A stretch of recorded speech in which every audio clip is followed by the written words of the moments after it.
Thank you for being here. Thank you, Peter, for organizing this. This is the first conference we've had here in live since 2019, so welcome everyone.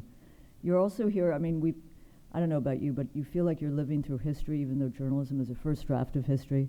So welcome to, there was a guy, a Queens guy, who was convicted the other day of 34 counts of felony, and due to good reforms in our state, he can vote here because of felony disenfranchisement.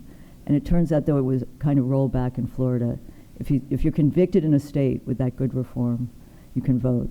Anyway, but I'm glad you're here today because you're great, you're interested in independent journalism, and you've done extraordinary journalism in these last months and in previously. But you'll meet some people today who are extraordinary journalists writing for The Nation and other places, and I hope you take away a lot of lessons and skills. But I just wanted to tell you a little bit. First of all, I'm in awe of you because many of you run media operations larger than The Nation, and you're accomplished. And you oversee newsrooms much larger than The Nation. I want to just shout out and call out, we have the editors-in-chief of the Bates Student, the Yale Daily News, University of Texas's Mercury, the Hunter College Envoy, and there are video journalists, podcasters who some of you started your own publications, and a few budding investigative reporters. And I hear there's some culture hounds dying to do the kind of cultural criticism that we do at The Nation. And we have 2022 Puffin Fellow and Yale Senior Thea Chattel, whose recent piece based on FOIAs exposed the Yale administration's long-running complicity with the New Haven Police Department to suppress student dissidents and dissent, and generated more traffic than any Nation article the week it was published. We take this seriously. We have Laura Nora Walton, I just met her, who published 2 extraordinary eyewitness accounts of the dismantling of the encampments at Columbia. And I just want to say that I feel very moved that her mother called in to figure out how to access the live streaming. I'm sorry, Laura. Pride, you need pride in this business. We have Zuri Pope, a student at the University of Cincinnati and a former Puffin Writing Fellow, who's published 15 reported articles for Student Nation about the right-wing efforts to take over the political and cultural infrastructure of the home state of Iowa. Contested Ohio. Confess that one of my favorite Student Nation pieces of the last week was, quote, "Surfers across Latin America are fighting to save the waves and the planet," by Student Nation's very own Alana Cohen. And I also want to single out the more than 50 high school students who are participating via the live stream. And finally, I offer great gratitude to the Puffin Foundation, Neil and Gladys Rosenstein. In honor of their commitment, we've renamed this conference, and special thanks to New School Dean Mary Watson and incredible Kate Tooley, whose assistance was critical to making this day happen. Let me speak for a few minutes about the Nation, its history, its present, future, and how it intersects with this movement moment. The Nation has long focused on sustaining, covering, oxygenating movements. And you campus journalists are here for many reasons, but I suspect a key one is because you understand the importance of movements in making change, real change. We first gathered at the New School in June 2019. Today we meet at a time of similar multiple intersecting crises: health, economic, racial, police brutality, war, humanitarian catastrophe, a time which demands journalism that covers the movements and holds the powerful accountable. Some of you here have founded media institutions. The Nation was founded in this city in July 1865. Woo! I think that's 159 years ago.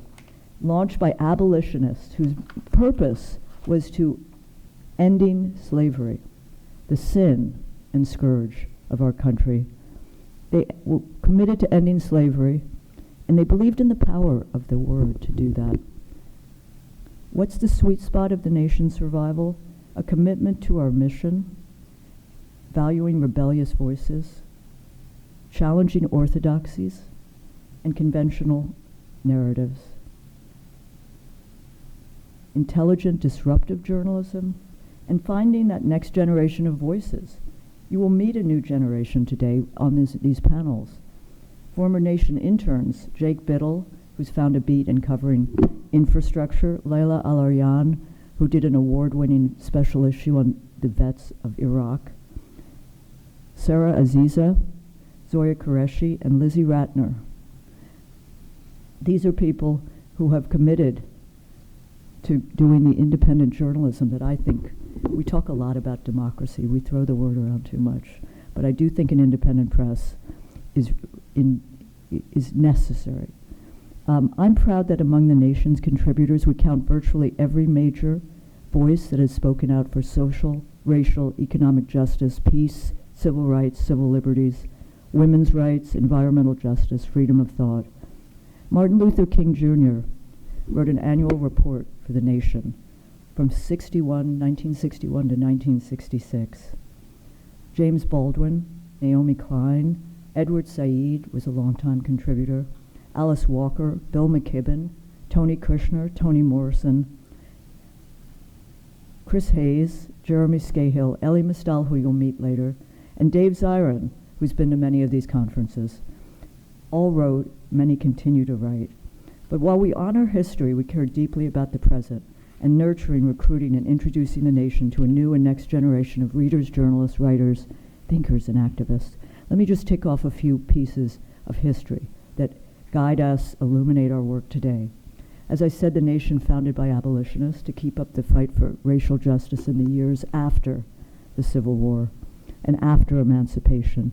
Arguably the most consequential movement for justice, one of in world history, but its editors and writers recognized that winning was not a one-time question. It had to be sustained, advanced, pressed forward. No victories are forever safe. I'm sure you feel that. You look out today at a report last week that revealed school desegregation hasn't quite worked out as hoped. And you'll hear from R.A. Berman, who's now at Mother Jones, former Nation intern and editor and writer, about the slow motion gutting, not that slow motion anymore, gutting of the Voting Rights Act. The Nation's creators also understood, as we do today, that the press, magazine journalism specifically, had an essential role to play in holding the powerful to account, to ensure that promises were upheld and fulfilled. In the late 19th century, the Nation's editors helped launch the peace movement by announcing, catch this, the annexation of Hawaii and the conquest of the Philippines, and helping to organize the Anti-Imperialist League along with Mark Twain. The Nation fiercely condemned lynching and served as a bridge between abolitionism and the early civil rights movement, co-founded by Oswald Garrison Villard, then an editor at the Nation, and the NAACP. The NAACP had its first headquarters in the magazine's office, as did the ACLU, which began as the Anti-War League. The Nation has long supported the labor movement. I don't know about you, but in the last couple years, there are more and more young journalists interested in covering labor because there's a kind of resurgence we're seeing. We've covered the labor movement from novelist John Steinbeck, who wrote The Grapes of Wrath, writing about farm workers in the 30s, to Jane McAlevy's recent coverage of the new wave of strikes, particularly the UAW. You may not remember Ralph Nader. I hope his obituary begins with how he brought us the seatbelt. But he published The Safe Car You Can't Buy in 1959 while a student at Harvard Law School. It later turned into the best-selling Unsafe at Any Speed, and he was widely credited with bringing us the seatbelt and inventing the consumer rights movement. The Nation editorialized against the Vietnam War more than 60 times, defended campus protests and demonstrations at that time, and condemned the violent suppression of peaceful demonstrations, such as at Columbia in 1968, Berkeley in 1964. The magazine fiercely supported the civil rights movement with early dispatches by a young unhoned historian working at a HBCU in the South named Howard Zinn. And as I mentioned, it's not just the annual contributions by Martin Luther King Jr., but when he spoke at Riverside Church in April 1967, a vitally important speech denouncing the Vietnam War, his colleagues in the civil rights movement, almost all of them, denounced him and separated from him The New York Times and the Washington Post denounced him for disrupting the civil rights movement. The Nation considered his a moral prophetic voice. I'm reminded of why the Nation matters and exists when I think of that. And with a December 6, 1980 editorial, the Nation helped launch the nuclear freeze movement. This sounds like feudal ancient history, but it's important to make the connections back then to what is possible today, which led that nuclear freeze movement to 1 million people in Central Park in June 1982 protesting Cold War U.S.-Russian nuclear escalation, and the demonstration pushed the U.S. and Soviet Union to end an entire class of nuclear weapons. Briefly, the Nation unequivocally, when many liberal publications supported, condemned the invasion of Iraq in 2003 and supported the peace and anti-war demonstrations against it. A special issue on the new inequality in June 2008 drew attention to the problem of a new Gilded Age, 3 months before the financial crisis and 3 years before Occupy Wall Street, which we covered carefully, and which later, in many ways, didn't produce by any measure, but led to the campaign of Bernie Sanders, who we've been covering for some 30 years. Nation columnist Naomi Klein's endorsement of the BDS movement campaign was a significant catalyst for the growth of the movement against Israeli apartheid. Her important features like capitalism versus the climate likewise galvanized the movement against fossil fuels and for climate justice. Finally, Nation has long supported the movement for drug legalization. As early as 1956, the Nation argued the attempt to prohibit drug use, what is an essentially medical problem, and to prosecute users would have disastrous consequences for society. So these are some, many more. Today we have Amy Littlefield, who is in the tradition of many of the writers who have fought for reproductive justice. And we continue to find the writers today who echo and build on the history which I mentioned. So unlike the corporate media, and I again was so reminded by reading some of your dispatches from campuses, unlike the corporate media, which too often covers protest as a blight or a problem or a pathology, or too often covers people in power and pretends the differences between Republicans and Democrats constitute the entire debate. We report deeply on the organizing, the movements, the activists, and we speak to and report on the new insurgents. I think not only of Alexandria Ocasio-Cortez, but the new wave of progressives around cities, states in this country, who are bringing bold, progressive policies to their cities, counties, and states, and to D.C. from grassroots to ballot box. Above all, I believe that the work of independent progressive journalism is not just to report on things as they are, it's also to ask how they could be changed, to fight against the view, quote, there are no alternatives. And it is to make change, expose and remedy abuses. I hope you'll feel a connection to the Nation after this day. We're live streaming it. Hope you'll share the video. And please write for us, those of you who haven't. Tell your friends, partners, allies, colleagues about us. We embrace your questions, your curiosity, your passion, your connection to us. And, these are sometimes grim days.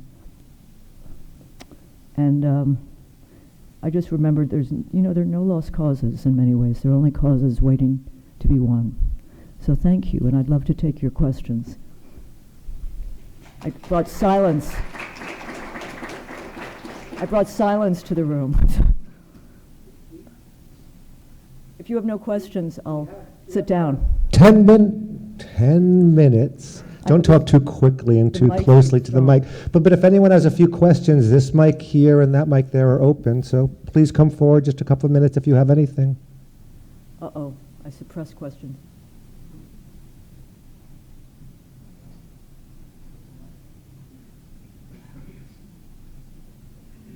And if no one has anything, we can move along. We have a long day.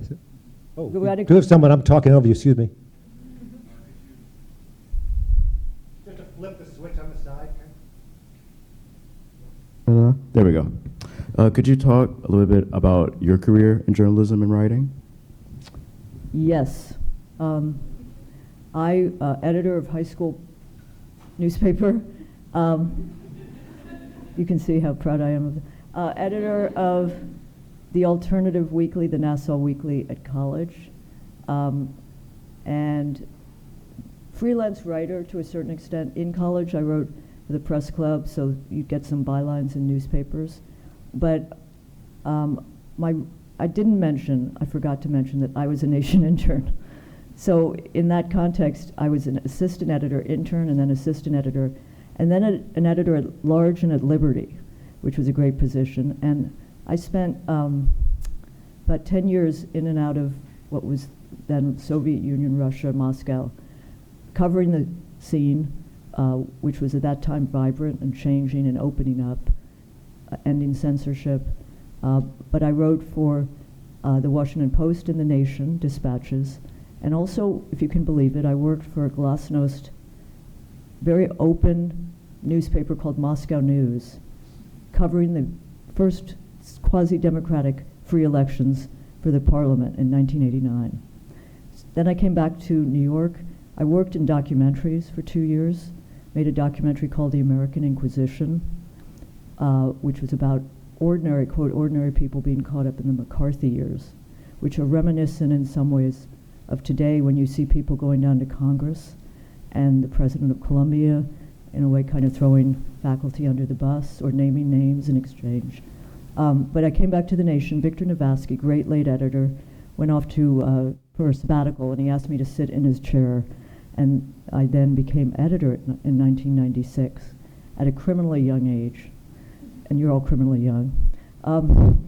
And that has been my life for about 1995 to 2019, and I remain involved as publisher, continue to write. I wrote a column for the Washington Post for 7 years, and that was interesting because you bring your views to that space, don't check your integrity at the door, and they think you're kind of far left. But, you know, it's very good, I believe, in engaging people where you can. But that's a short summary. Thank you for asking.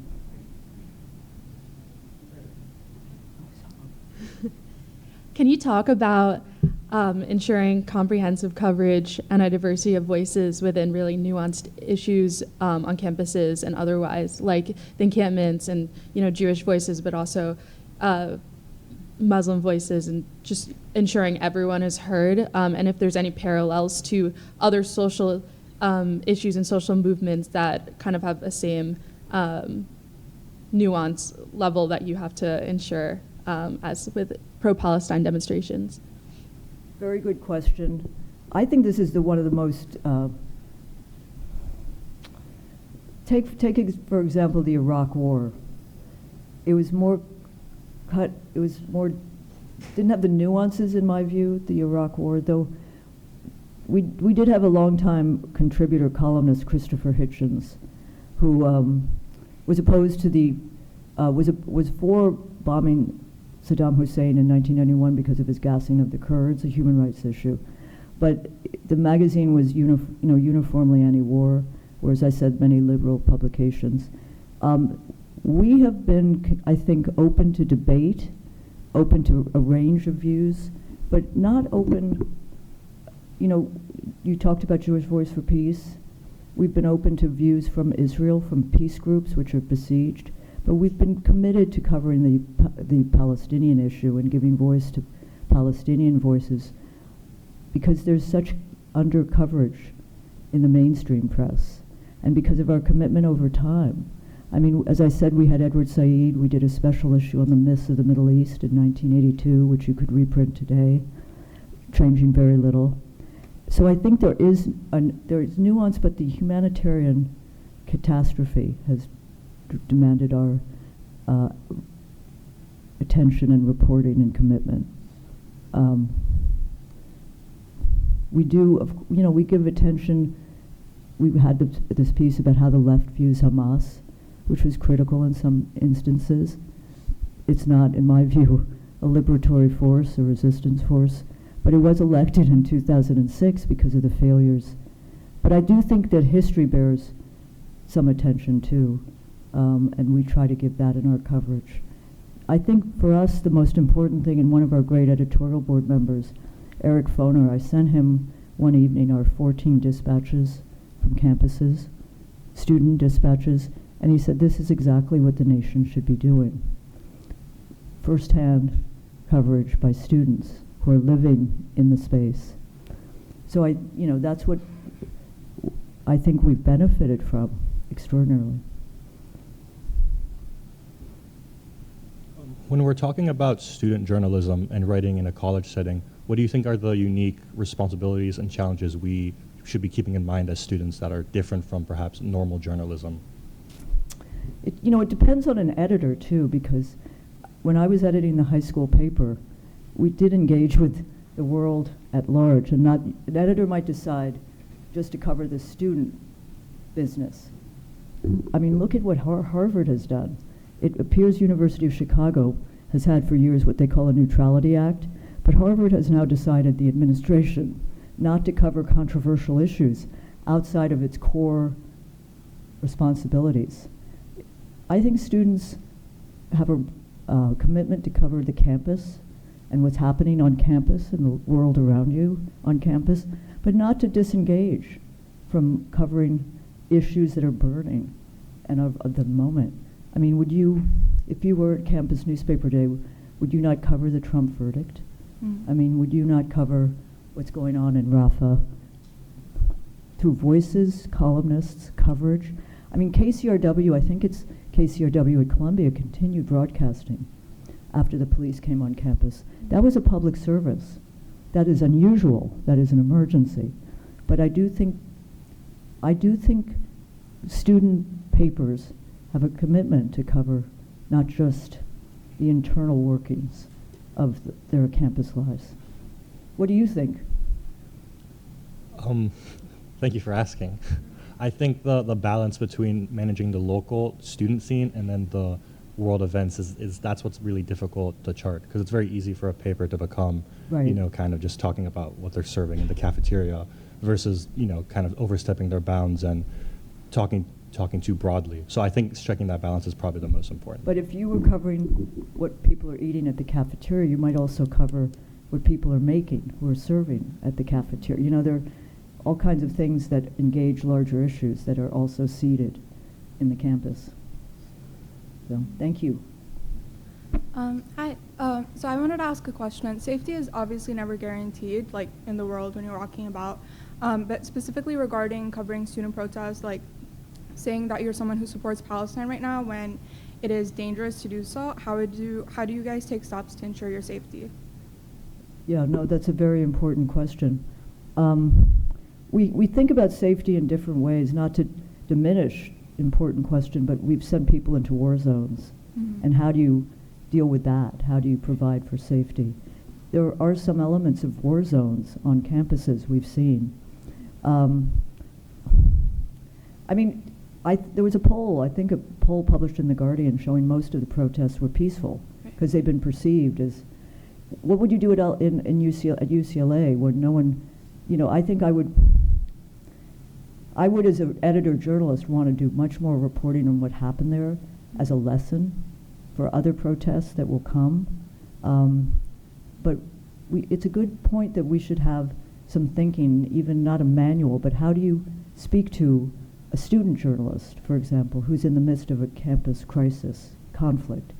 But I do think that student newspapers might think about that too, in conversation, if you can, with university college administrators. Because it's a very serious question.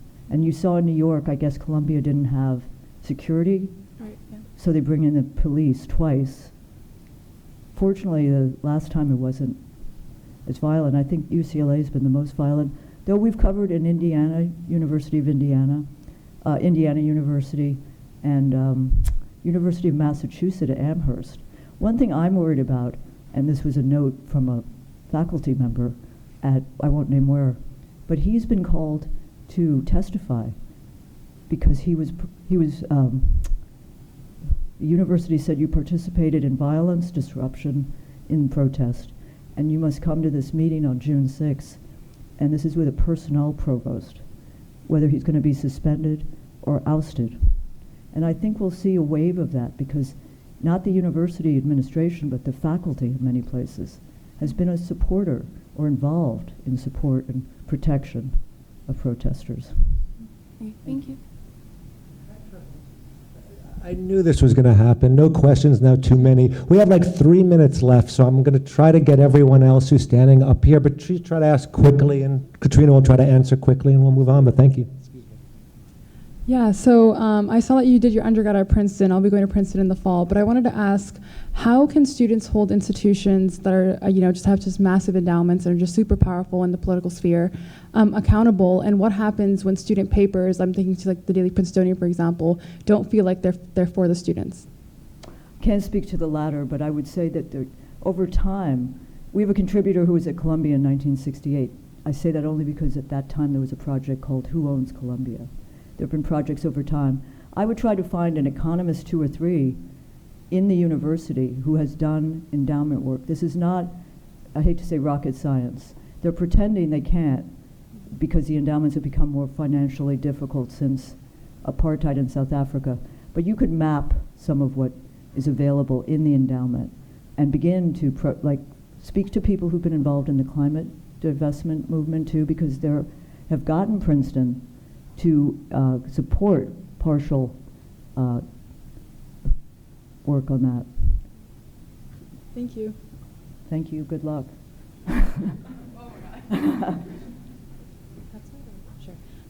Hi, thank you for your words. My name is Annika. I am thinking about how this year I and a number of my peers at other schools have endured pretty nasty online hate and doxing campaigns tied to coverage. And I'm wondering if you have any thoughts on how, as editors of campus papers, we can kind of promote our reporters' safety when our infrastructure differs markedly from, I think, that of professional newsrooms and things like that. Well, I mean, this is online, right? I mean, obviously. I came here this morning, and after taking pictures of the front page of newspapers, I'm really old-fashioned, like defeat, convicted, guilty. I went on Twitter, which I do in the morning, I confess. Got a lot of hate because I'm an outlier and I feel we need to end this war in Ukraine, but I'm called every name under the book. I made the mistake of taking a picture of my newspaper with my label on it, and someone said, delete the label, redact it. Physical safety is very, very important. Have you had incidents? I mean, the docs, I think there's a level where you got to sort of take this stuff online. If it moves over, then there's a call for security. But there's no question there's also a gendered kind of doxy go on. You could write about it. Michelle Goldberg, who was at the New York Times, was with us for 2 years. Her best piece was about Twitter feminism and Twitter wars and how you protect yourself. But I do think there should be counter-push, like Bill Ackman doxing at Harvard. You could do a campaign on how he's going to vote for Trump. But I think there should be a pushback within limits, and physical safety has to be prized. Thank you very much. Thank you. Okay. Oh. Hey, my name is Jaden. I'm from Hi. North Central College. I'm just asking, since you touched on the Garrison influence a little bit earlier, I wanted to see about where it's going now in terms of environmental justice here in New York. Is there any lobbying the nation does or anything of the sort to try to make sure policies are enacted?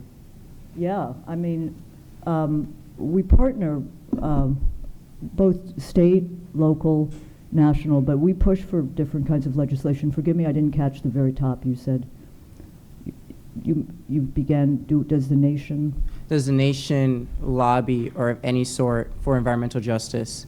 Yeah, I mean, we've been involved with local newspapers lobbying for green action in this city and state.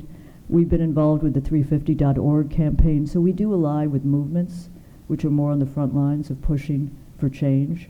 And not only that, we believe mostly in the movements bringing change, but we are not a nonprofit, if you can believe it. I mean, one unifying mission is we've remained mission-driven, but haven't made a profit. That's a different discussion. But we endorse candidates. I mean, we endorsed Bernie Sanders in 2016, who I think had a strong environmental plan and continues to do so. And we'll call out, more important sometimes, the predators, the oil companies. And we started a program, check it out, called Covering Climate Now, which also lobbies, but it was founded by The Guardian, The Nation, Columbia Journalism Review, and it's about bringing resources on climate crisis to newsrooms globally. it's worth checking out for your work too. People, you could use it in your newsrooms. Thank you. Thank you. Hi, some writers and editors at my school newspaper have asked about like adding their own analysis into like outside of the opinion section into articles. When do you think that's a good idea for student journalists? And if so, like how do you go about that in a way that, you know, is still non-biased in a good traditional journalism? So at The Nation, we're honest about our views. You know, there's a cliche, you have a right to your own opinion, not your own facts. We have some of the ace fact checkers of the world here in this room and elsewhere. But I do think you can see it in the New York Times. I use that. If you look at the front page, that is so old-fashioned. 4 of the 5 might be analysis. So they're billing it as such. But I don't believe there's an objectivity. I think as I read stories about areas I know, it kind of comes laced through. But I would continue to separate opinion and news coverage. But many of the college papers have very good opinion sections. So keep it there. But you could have analysis as part of the news reporting. But it's all changing. I mean, there's such a premium on voice, which can be not as... I really believe in deeply reported pieces, investigative reporting, and opinion. But keeping that honest is important, because the New York Times, the honesty quality about what is news and opinion is not clear. Thank you, that's helpful. So I look forward to the panel. Sorry, last question here. I'm Fatima, I'm from UT Dallas. I'm wondering how the Nation typically approaches anonymity requests from student activists.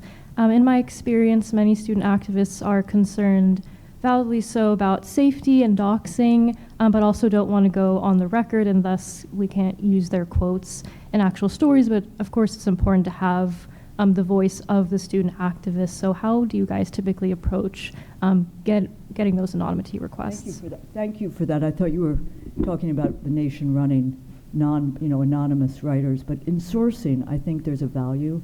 If you trust, you've interviewed someone, you could give some context without naming a name.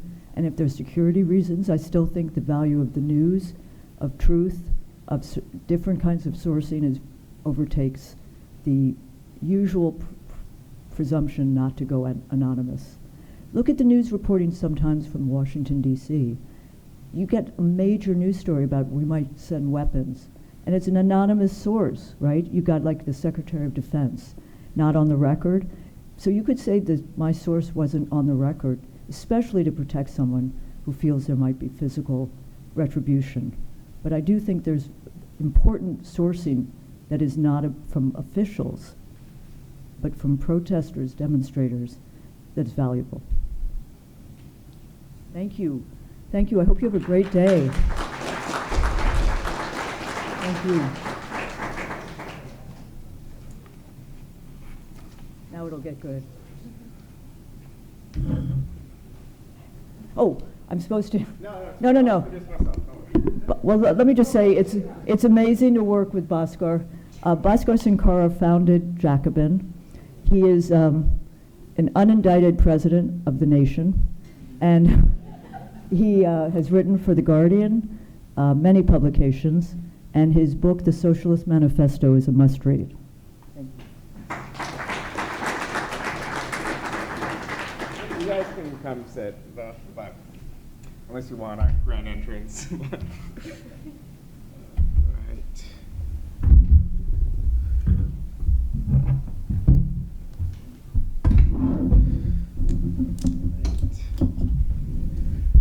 Well, thank you all for being here. Like Katrina mentioned, my name is Bhaskar Sunkara. I'm the Nation magazine's president. Funding journalism is hard, so I have no problem being indicted if anyone has a get-rich, quick scheme. But this event, obviously, as Katrina kind of alluded to this, is a work of many, many people at the Nation Fund, as well as the New School, our partners at the Puffin Foundation. But I want to particularly thank Peter Rothberg, who's around here somewhere, maybe behind that pole. But I've personally been a reader of the Nation since high school, and what struck me about the publication then was how erudite and argumentative the writers were, from Alexander Coburn, my favorite then, to Christopher Hitchens and Katha Pollitt, and Katha is still writing for The Nation. Everyone involved with the publication seemed to be thinking not in terms of today's news or gossip, but in terms of entire, epochs and continents.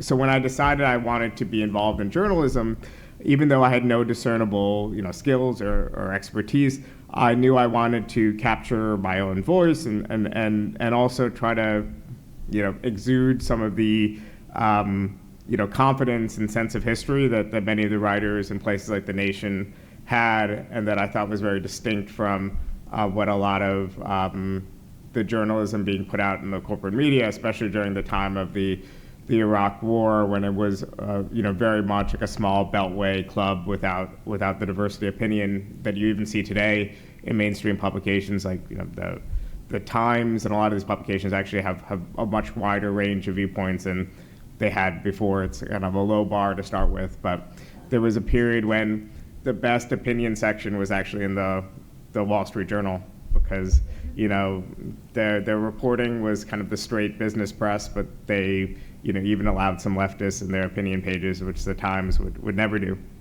But in the end, I ended up more as a editor than a writer, so I needed to be a generalist, which really doesn't require much more than a willingness to read, including reading a lot of nonsense, reading people's blogs and Substacks and academic journals and papers, and on a daily basis, what I still affectionately call the bourgeois press, the Financial Times, the Wall Street Journal, the New York Times.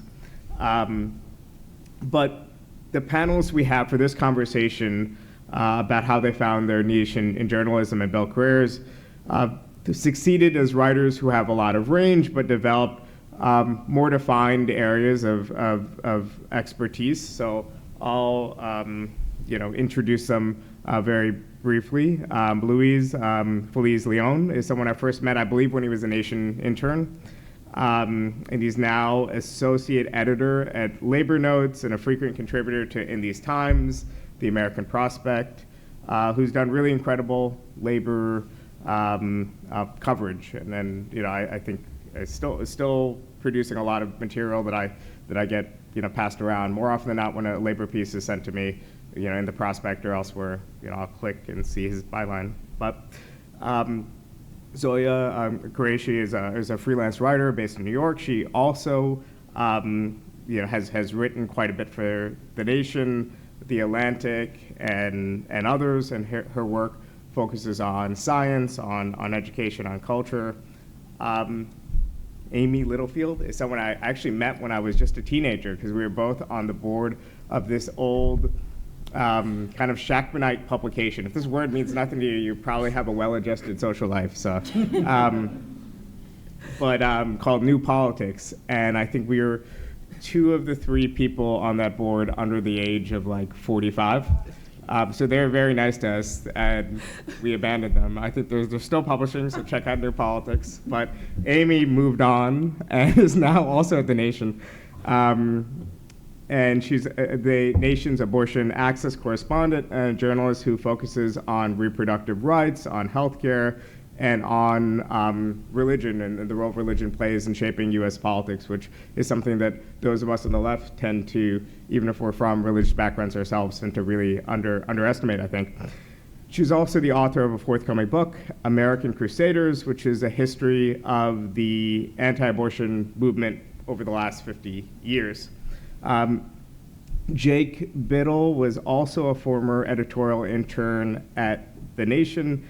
He is also now the author of a new book called The Great Displacement, and his work covers primarily on climate change and the environment. So I guess to start with, we could go straight down the line. I have a broad, overarching question, which is maybe, I like to start these things with softball autobiographical questions, which sometimes people like to shy away from on the left. But I think it would be really interesting to the audience to for you to maybe talk a little bit about yourselves, how you decided to pursue a career in journalism, how you found your beat, but maybe just a bit about yourselves autobiographically, because, young, ambitious people falling into a field that we're constantly told is, in steep decline is kind of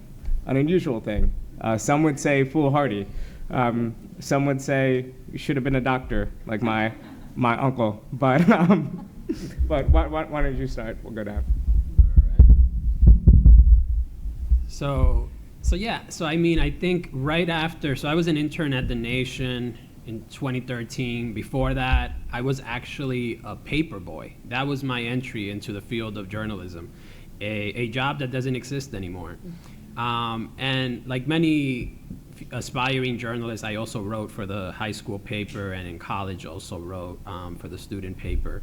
But I wasn't quite sure after college that this was the path for me. So after The Nation, I struggled finding like journalism jobs. So I went into the labor movement. And part of that decision was also right after college, this was like after Occupy, there was a lot of soul searching, kind of figure out like where do people have power? And I had gotten my head like bashed in against police cars and figured out like, we've been marching, we've been doing all these things. I don't see the needle really moving much. Like, where else can I go? And that's how I found myself in the labor movement. And in terms of what I do as a journalist, I think it's informed by a political analysis where, like if we want to change society fundamentally, where is the power? And for me, that answer is the labor movement and the power that well-positioned workers have to shake things up. So that's kind of like how I found myself in this career path. So I returned to journalism actually at the height of the pandemic. I was working in the de Blasio administration as a communications director, and late at night I would go and interview street vendors in Corona, Queens, where I grew up. At one point in time, that was the epicenter of the pandemic, and a lot of these service workers who had lost their jobs took to street vending to make ends meet. And I was like, okay, this is gonna be insane. I spoke to my wife. I'm like, I think I'm really fed up with the stuff at City Hall. I think I'm gonna go out and become a journalist. So yeah, it is foolish. I am fortunate to have a staff job at Labor Notes where I get a steady paycheck and I still freelance on the side. But yeah, it was a crooked path. It was not like a linear thing. So I'll talk a little bit more about that in other questions about what I think is helpful as a journalist. What skill set do you have? Sorry, that was a little. No, it's good. Perfect. Hi, I'm Zoya. So I definitely came into journalism on the later side. I would say I always was like reading journalism, but to be honest, I just never thought that I personally had anything worth saying or putting out there. And then in college, I was pre-med, and I really liked it, but it didn't. There was something that was missing, and then I graduated in 2020. I was sitting in my parents' home where I was not supposed to be post-college graduation, and I was frustrated, and I think just like kind of seeing the state of how the pandemic was specifically impacting medical education, which I was kind of considering going into. I wasn't really sure at the time. I would have conversations with one of my really good friends, Mary Retta, who's a journalist, and she really encouraged me to like put my voice out there. And so I started writing for Student Nation, freelanced for them a little bit, and then I got to be an editorial intern at The Nation, and that was such an incredible formative experience. And I think that really shaped my understanding of what journalism could be. I feel like The Nation is such a special place in so many ways. But after that, I worked full-time at The Atlantic as an assistant editor for a little over a year. And I think at that point, I kind of realized, as much as I love a lot of things about journalism and being able to talk about science and health through journalism, that didn't feel like enough. And so I ended up leaving that job. And to Bhaskar's point, I actually am in med school now. But you can do both. You can be a doctor and a journalist. And I think like I'm just kind of coming back to really appreciate like freelance writing. I feel like can be a really great way. Like I feel like journalism can be part of your career, but if you have interests outside of it, like you can do journalism and you can do something else. And I think it's really, really valuable to have the skills as a journalist in other areas of your life too. Bhaskar, I'm really glad you didn't go to med school. I think it's great you're doing what you're doing. The patients are too. Motor skills. So I started out writing the sex column in college. I did not write for the newspaper. I wrote a sex advice column, which I guess you could argue has some feminist critique and immersive journalism aspects to it. And I had a terrific journalism professor at Brown. Are there any folks from Brown here? Yay! So I studied with Tracy Breton, who was a reporter at the Providence Journal and was very old school objectivity and taught me a lot of amazing in the trenches journalism skills. I met with her last weekend for my 15th college reunion, and I was like, Tracy, I'm so grateful for what you taught me. I've broken some of the rules that you taught me, right, about objectivity, because I often do write journalism with a point of view very proudly. But I'm really glad I know those rules, right? And so after college, I applied to every internship I could, and I got an internship at the Los Angeles Times on the environment desk back when they still had an environment desk before a lot of publications eliminated them, you know, because climate change isn't really an issue we have to think about anymore.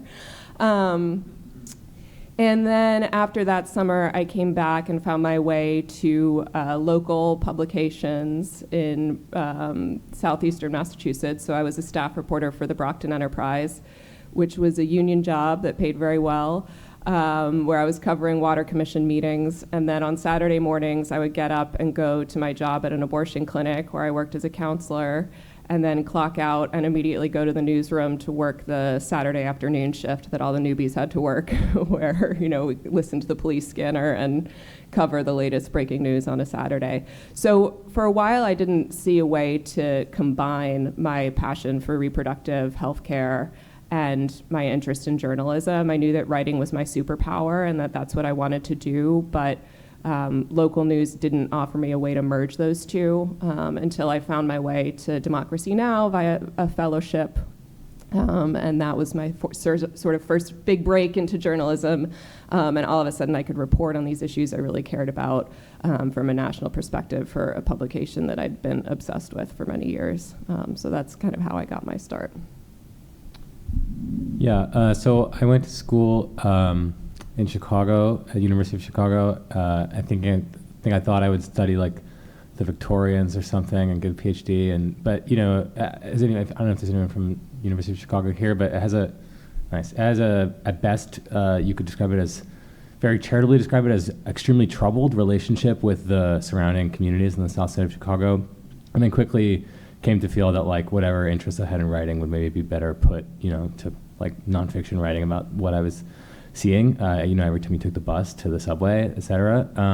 So I mostly wrote about housing, which was a big issue in the city at that time. There was like a redevelopment plan for one of the biggest public housing corridors in the country, which had come down a couple years earlier. I went to this conference as a senior in college. Then I applied to the Nation internship. Then I was a Nation intern, which is super fun. Fact checking, I can still remember every correction that I had like in the 6 months there, like they're burned into my brain. And then the internship finished at the beginning of 2018, and I just started freelancing, mostly for lack of any like better option, frankly. And this was at a time like you know, the media landscape has changed somewhat, but there were still enough like digital media publications like TNR and Vox, et cetera. You could do a decent, The Nation, of course, like you get a decent thing going, fact checking and writing, which we can talk about. And I did that about housing for a while, and then I started writing about housing and climate change. Like I had like almost no interest in or knowledge of like greenhouse gas emissions or like the sage grouse or something when I started working in journalism. But I sort of like came in through the back door. I would write about like hurricanes and housing. And then over time, like I just was attracted to it because it's like an extremely complicated topic, which I found really fun. And like it just was blowing up, like figuratively speaking. There was just like so much going on with it, 2018, 2019. And then the pandemic started, and I had nothing to do. Like, I had literally no income because no one was assigning stories. Maybe the Nation still was, but for whatever, it wasn't enough anyway. So I just like started working on this book proposal about climate change and housing displacement. And I worked with like an agent, and then I had the good luck to turn in the book proposal to publishers at the day that the sky turned red over San Francisco in 2020, September. And I got like a bunch of emails back like in like an hour. This is like a 75-page proposal. There's no way that they had read it. They were just like, oh, that looks good, you know. So then I wrote this book about climate change and housing displacement. And then I started at Grist, which is this environmental magazine. Maybe you guys, oh, that's great that you know it. Yeah, and I've been there for about 2 years covering climate impacts and adaptation. And so yeah, I mean, it's sort of like a backdoor way into like a beat, frankly, but it's very sustaining. Like like all the things that everyone else writes about. It's just like infinitely interesting and complicated. So yeah. So maybe for 2 more questions, we'll go down the line. Then I'll ask more curated questions. But do you have any tips? And maybe we'll start with Jake again, and then we'll go down the other. I wasn't expecting that. Okay. But do you have any tips for people who know they want to be in journalism but are unsure either where to get started as writers or feel like they don't have anything different to offer? Maybe they're doing like a few pieces kind of on assignment here and there. But yeah, do you have any kind of tips on finding this area of interest like you found with the environmental movement? And this applies to everyone. And maybe if you don't have anything to say on that, the alternative question for anyone on the panel is also, what's the best piece of advice you've gotten? Oh yeah. So I mean, I think like when you're, I mean, in the hypothetical situation where like you're writing and you want to cover an issue, like, but you're not exactly sure like how to get into it. I feel like for me, it didn't really click until and like obviously there's all kinds of like resource and practicality questions with this, like, you know, how you're gonna find the time and money, but like it didn't really click until I did something that was a little bit bigger, like something where I could really like sink my teeth into, because if you're just like sort of doing like 1,000 words or 800 words, you have to find like a sharp angle and you can express an opinion or like get some kind of like take on something. But it wasn't until I really was able to do something that was like 2,000 or 3,000 words. I wrote about this program that FEMA has to buy out flood-prone homes in Houston and move people who are in those homes to like higher ground, basically, sometimes. And it wasn't until that I was like, oh, this is like a sustaining topic that like I could like keep, and you build a lot of momentum doing that. Like I think I would say like the like benefits of doing something a little longer, even though it can be difficult to like, you know, find the time up front if you're freelancing, it spins off into all kinds of other stuff. And it was like really that piece, which was like, became like part of like one chapter of the book, which was like kind of like the starting gun, I guess, for like me like really. So yeah, that's kind of like, I mean, that's kind of like, okay, that adds to another question of like, how do you do that, which we could talk about. But like, I do think it didn't really click until, I didn't really feel like I was like beat reporting until I like did something that was like overwhelmed me a little bit in terms of like one story or one project. Yeah.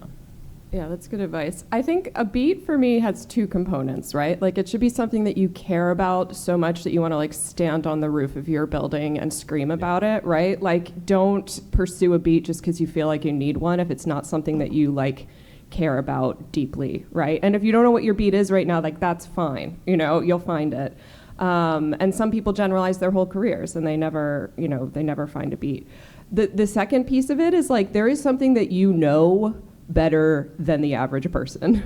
And everyone in this room has a serious advantage in this respect because I guarantee you will end up in a newsroom, in a room at some point, if it hasn't happened already, where you will be the only person who knows what TikTok is. Like, if it hasn't happened already, and there's so many stories on there, right?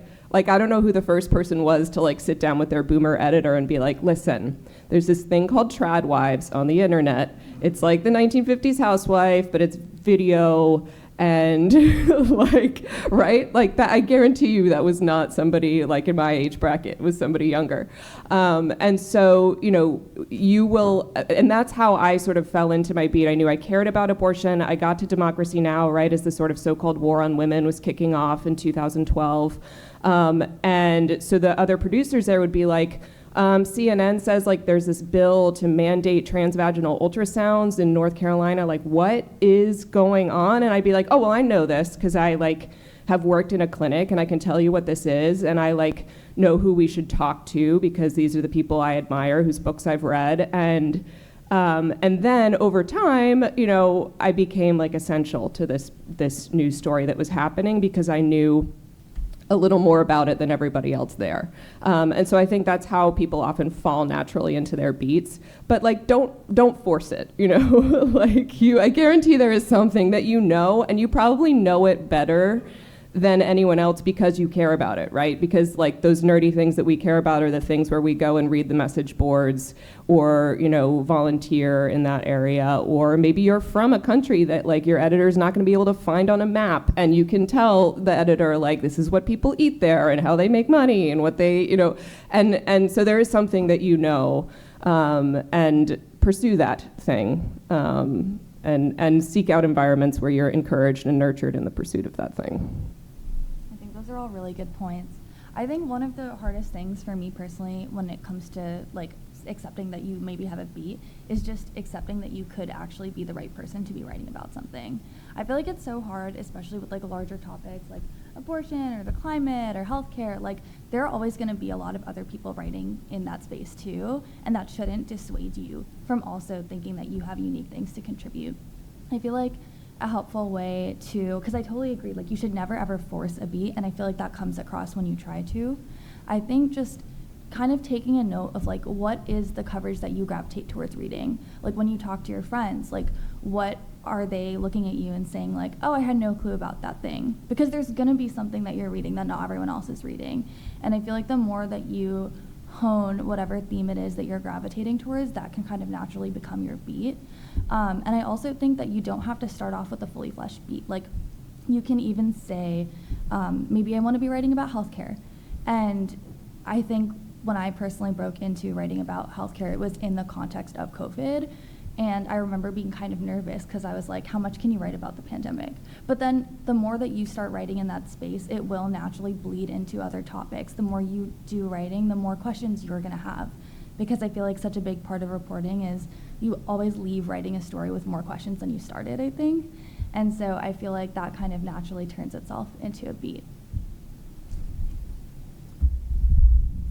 I think that those are all really good tips. I think for me, what was really important was developing a political orientation perspective that kind of anchors what I write, not in a sectarian or dogmatic way where every article ends with me editorializing at the end. This is the correct line, but something that kind of distinguishes. So let's say, for example, us here in this room, we imagine that our presence here is like the foundation of this building, right? Like that.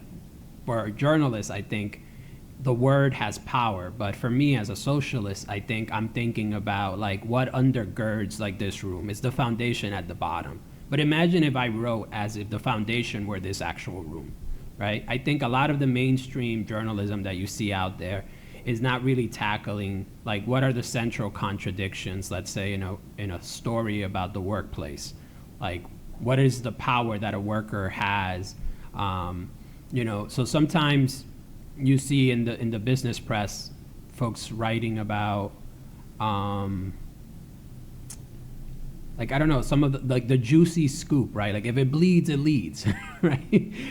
In my case, I'm writing with a particular audience in mind. I'm writing for workers, and I'm trying to hold up a mirror to the working class and say, you know that you're oppressed, you know that you're exploited. So I'm not gonna write a story of all the horrible ways in which you're exploited. I'm gonna write a story about how do you fight back and how are other people fighting back. So that's kind of what I'm trying to showcase. And particularly as a writer of color, I think a lot of times when I started out, people wanted commentary from me. They wanted like something that was somehow tied into whatever people perceived my, identitarian credentials to be. And I think that is something that's important to overcome. As a young journalist, I would encourage actually getting out into the world. So right now, there's a student upsurge. Get out into the streets, talk to people. That will transform you and shape your outlook. To the extent that social being determines consciousness, I think those experiences are going to leave an indelible impact on how you go about your work. in whatever beat you ultimately choose. But I don't think that happens in the solitary confines of your room. I think it happens by being out in the world. Yeah, I think that's a great point. I think that I often used to wonder, like, wow, this job must be a lot tougher for much less ideologically or self-consciously ideologically inclined journalists, because they must approach every situation at zero and try to figure out, like, facts just from no starting point. Well, obviously they have imbued ideology, and they are starting with an ideological starting point, whether they know it or not. But I do think that having a worldview and gives you a sense of, well, I already know some basic truth about the matter, as in, a lot of the world is based on a conflict over power and resources. So with that in mind, let me evaluate this situation, using this analysis, and then obviously, do real reporting, find out real facts, find out ways in which your, presumptions might be challenged, but kind of you're not starting at zero. I think that's a useful thing. But this next question is for whoever wants to tackle it on the panel. But what are some particular difficulties, if any, that have come with being journalists with progressive orientations? Is it harder to break into mainstream outlets? Is it necessary to modulate your work? Have you found it necessary to modulate either your public persona or advocacy of the issues you're covering in order to break in, let's say, beyond just the opinion section at certain more mainstream outlets? Zoe, do you want to start? Maybe you've written good pieces for the Atlantic, covering health and other things. Not to put you on the spot. Sure. Yeah, I feel like that can be a really tough one. I think the reality is that, you were just alluding to this, but I feel like, I'm sure that this is true for everybody in this room. You know what your political orientation is and what you stand for ideologically. And as hard as it is, you need to find a way to respectfully navigate not backing down. And I think that frankly means that sometimes maybe you have to let go of a story that you were originally excited to write, or you have to adapt in the moment. But I think it's just really important to remember that whatever you put out there, it is there forever. And I think, working in a more mainstream place, I think a lot of times places can fall into the idea of oh, we want to both sides it, or we don't want to alienate our readers about certain things, and that is what it is. But I think it's very fair for you to stand firm in what you put out, because your name is on it, not your editors and things like that. I also feel a lot of times a good way to get around it is some places do value fact checking, and the Atlantic, they do fact check a lot, and so a lot of times I think ways to kind of get around things is to say well, if you talk to the experts in the field, there is actually no way around stating this as it is.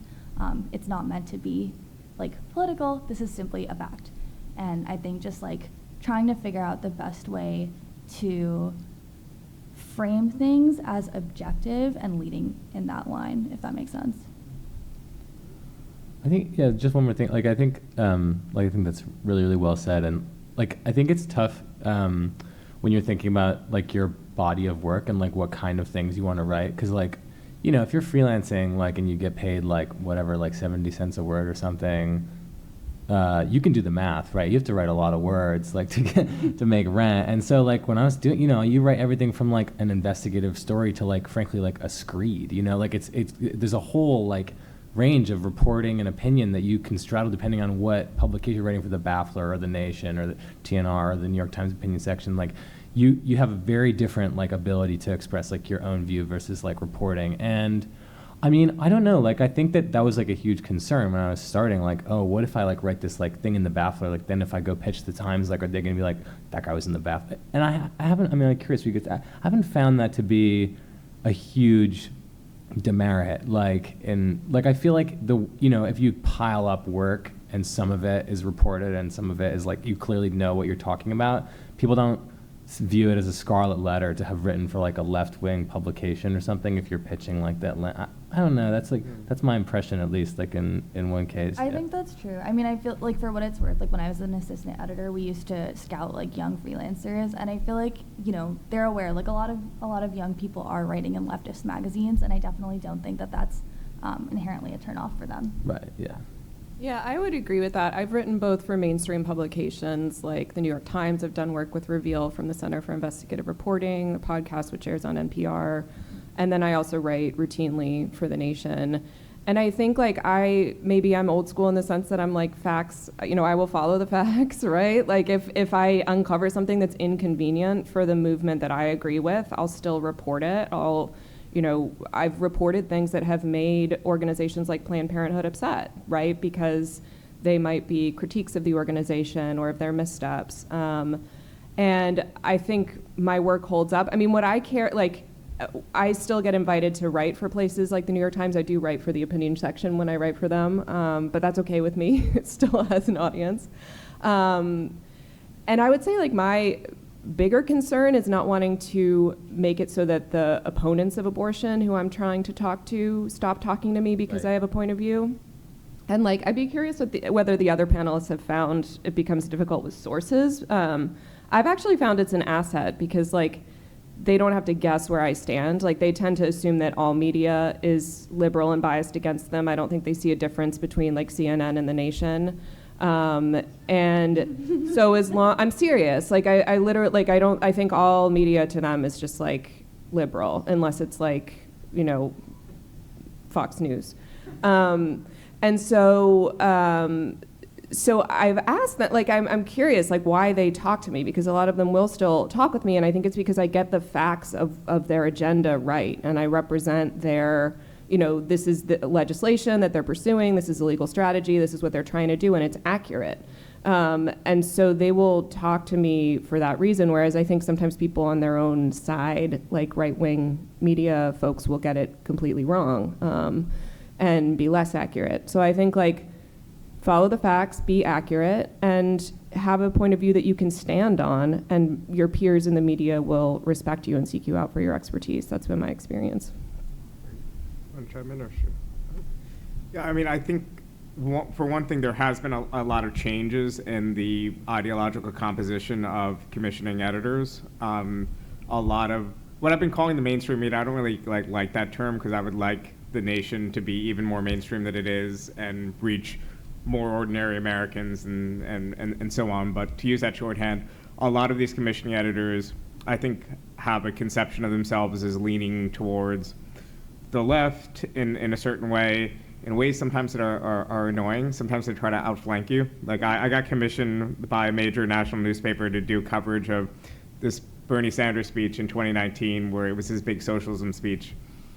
And I wrote up the thing, and they were like, oh, we wanted you to be more critical of this speech and say that, it wasn't really socialist. Whereas I wrote, a pretty soft piece, like, yeah, he was invoking FDR, but in doing so, blah, blah, blah, blah, blah. And they ended up, killing the piece, which is fine because they, I did the work, they paid me for it, and then I was able to place it somewhere else, which is, wonderful. That's why I won't name the publication. I have no complaints.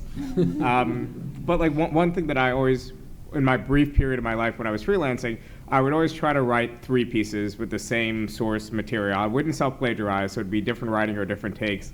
But maybe if I was reporting and I had a long interview that came out of it, I would place that long interview at an outlet like Dissent magazine. Then I would place the more lefty infused like commentary and analysis at The Nation. Then I would try to get something more in the op-ed form in like The Guardian or Washington Post or something. And it was just this like strategy to actually make your time, like make it add up and work at an economic level, which obviously implies a degree of changing your tone and orientation to the audience, but that's not always a bad thing. And I think it is true to, like, it's good to, like, take on arguments on their best, faith. So, for example, in a lot of Amy's work, the role of religion and ideology comes across in opponents to abortion. So it's not just purely a group of incredibly cynical people that couldn't care one way or the other, but it's a group of people that have very serious moral concerns, and then also some cynics, like the Trumps of the world. And I think that makes for more nuanced and textured reporting. And again, that's kind of my sense of like what fairness means when covering these divisive issues, because obviously,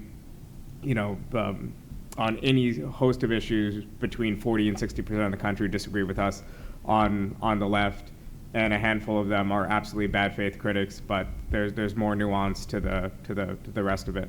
But I'm wondering, Jake and Amy, this is more for you two. That anyone could jump in. But Jake, you recently wrote a book, and Amy, you're in the process of writing one now. I'm wondering why you're doing such a thing from a career standpoint. I know there's obviously ideas that are easier to develop at book length than essay length, but is there a way in which, for you, the act of writing a book itself can either help your short form writing or your ability to reach an audience, or that it helps from a career standpoint? So it could be any answer, including like, oh, I wanted the advance, That's why I wrote my book. I wanted the advance, and then after 11 months, I'm like, shit, I have to write this book. Otherwise, they're going to come for my advance, which I've since spent on food and shelter. But Jake, please lie to me and tell me it's been good for your career that you wrote a book. If it's not true, I hope it's true. Is it true? No, it's true. I mean, yeah, in the same way that, yeah. I mean,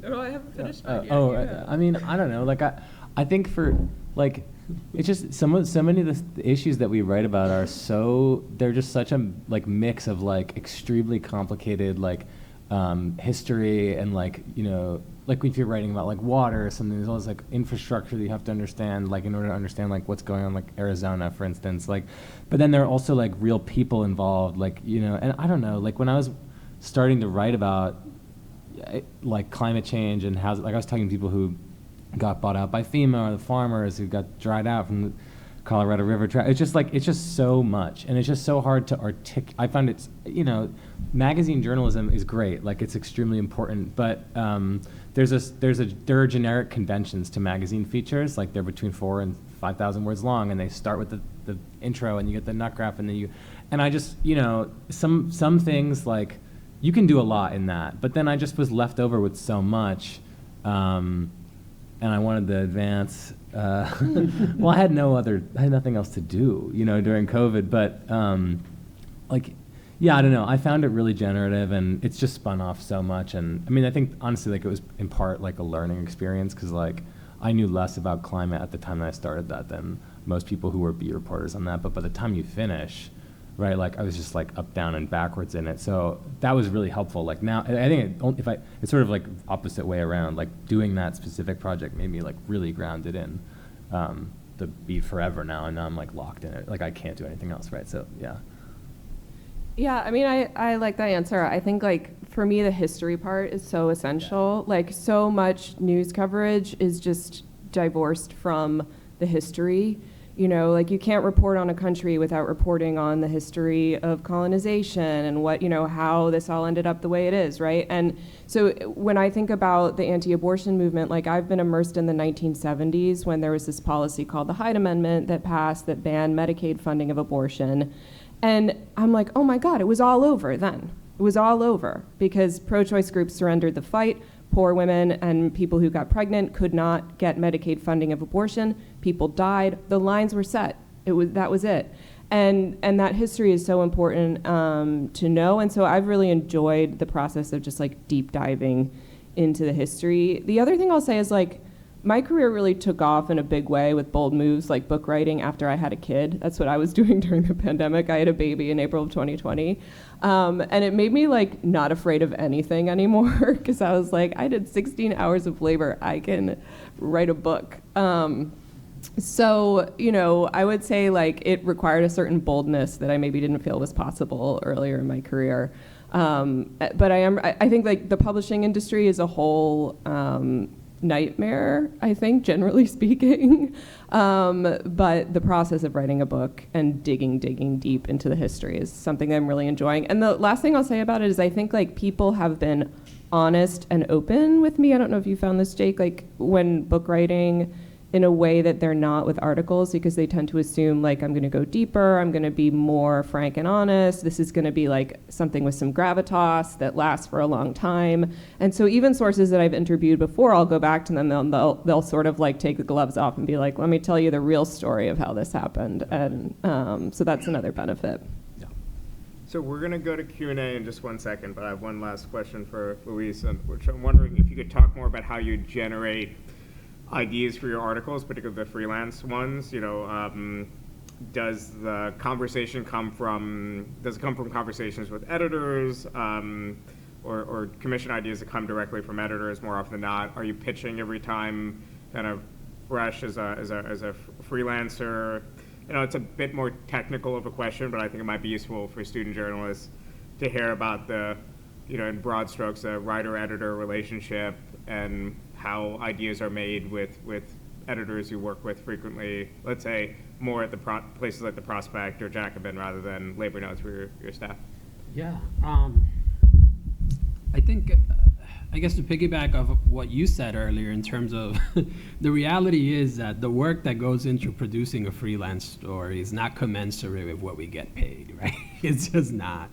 So you got to figure out a way to make it work financially, right? So similar to what Bhaskar just said about if there's a piece that I, you know, wrote like the labor notes version of the story for, and then I have other material because I did a bunch of interviews, then I think about, okay, where else can I pitch this? So that's one way in which I kind of strategize. And then because I'm also thinking politically about the labor movement, like I am not, you know, as the labor movement has become more popular and people have rediscovered that workers actually have power,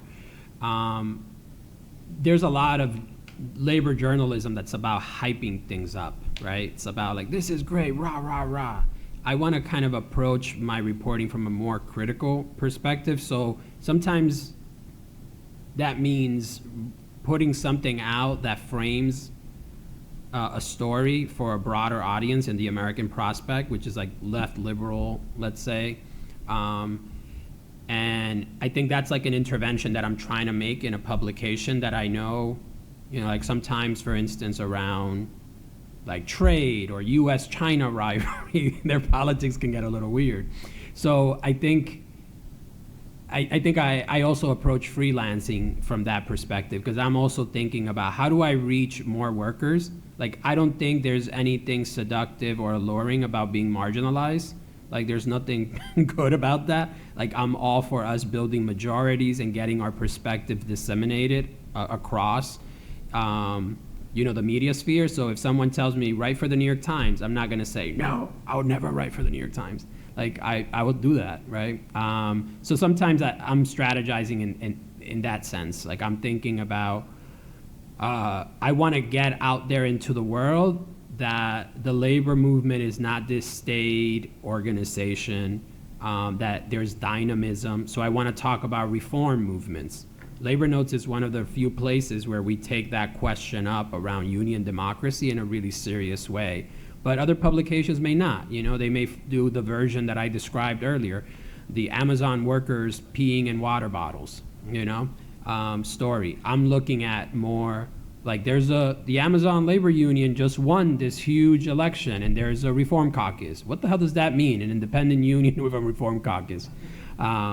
So those are the kind of questions that I want to put out there to challenge people's conceptions of the labor movement and to reach other workers. I don't know how many workers are reading the American Prospect, but folks that support workers might read it, and that would help bring new readers to Labor Notes. So it's kind of like, how do I co-opt the existing legacy publications to bring a Labor Notes perspective to a broader audience, is how I think about it.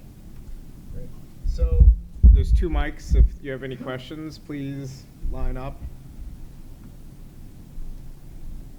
All right. Why don't you start? And please, can you, if you don't mind, introducing yourself with your name and where you're from? Okay, my name's Laura Noor, and I'm from Columbia University. I'm interested in freelancing this summer. I've tried already, easier said than done. I'm just wondering if you have any tried and true tactics for pitching, or any just general pitching advice. Thank you. Short pitches, really short, 4 sentences, I think. Well, maybe not 4 sentences, but I feel like every editor I've ever met, they get 5 paragraphs, and they're I'm just not, you have to understand that they don't want to spend their day reading, until they know it's a good idea. I don't know, that's maybe one thought. Yeah, I think the pitch should also say something about you and why you're the person to tell the story. Hi, I'm so-and-so. I know, I think this publication would be a good fit because I read X, Y, and Z story in it, and you have the sources, or you have the proximity to the story, or why you're the best person to tell it if you're cold pitching someone who you don't know. And then the other piece is try to network and get to know people, because unfortunately this is getting to know people, getting FaceTime with them since you're here in New York is, and if you know someone who's written for a publication, don't be afraid to reach out to them and be hi, can you introduce me to your editor? I do that stuff all the time. Poor Emily Douglas, who's my wonderful editor at The Nation, is probably every week I point someone her way. Include sources in the pitch. I feel like that shows due diligence, and I feel like it goes to the point of you're saving work for the editor, because the more work you're leaving on the editor, the less likely that they're going to bother engaging with it, to be honest. So let's take 3 questions next time. Why don't you go first? Lou, my name is Eric Santamaro Stenzel, just graduated from Hamilton College upstate, headed to CJS this fall. I'm curious about how you approach relationships with academia, both in your own work and also through sourcing and where you want your readership to be. What does that relationship look like? What are the benefits, if any, that you found in it, challenges, stuff like that? Thank you. Go ahead. Hi, my name is Natalia McConnell. I'm from Seattle. I'm in high school, and I'm going to be going to college next year at UCLA. And I'm just curious, how do you deal with the rejection, especially when you don't actually get necessarily a no, but you just keep pitching and pitching to random editors and you never hear a response? And then also, what would you recommend to try to get a response? Who do you recommend emailing? How do you find out who the right people are to email? And how do you get those connections? Because it feels like an exclusive world to me. Let's actually just answer those 2, because those are good questions. You're in high school? Yeah. Wow. Don't worry. No.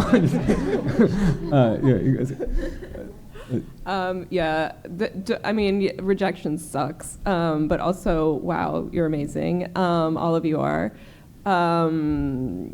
Anyone else have thoughts on how to deal with rejection? So this is maybe bad advice, but since obviously since I've been an editor for off and on for more than a decade, I've gotten lots of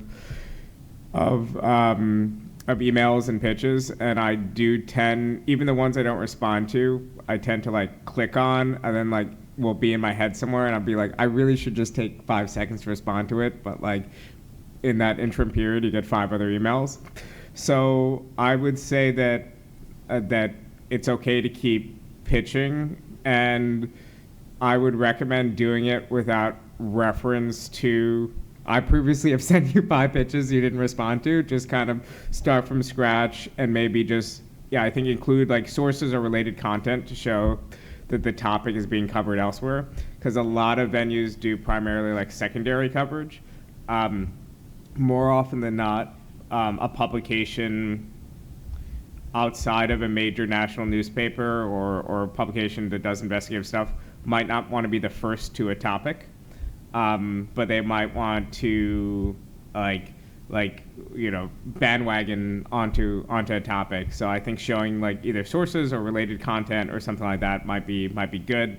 Finding out alternative like maybe avenues in a publication if you really want to be in one publication, then maybe just keeping like a database or like a spreadsheet of kind of where you pitched and who, because the most annoying thing in the world is that you'll be pitching an outlet, they won't respond to you for weeks, then you'll pitch them again, but you're like, oh, this outlet doesn't respond to me, so you'll pitch somewhere else.